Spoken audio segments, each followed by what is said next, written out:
Hello everyone, welcome to our videos today. I'm going to go ahead and introduce the new products on my right side. And this is the commercial grinding machines.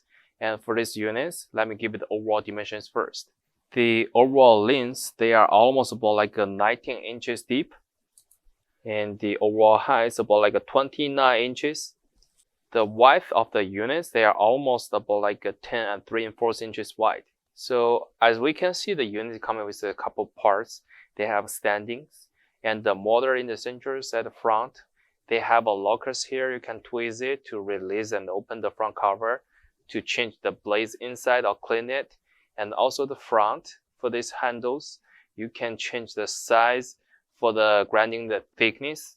And this big pots, you can put all the rice or corns or nuts or any coffee beans to inside to become the powder. They drop off from here, so you can prepare a tray pantries at the bottom right here.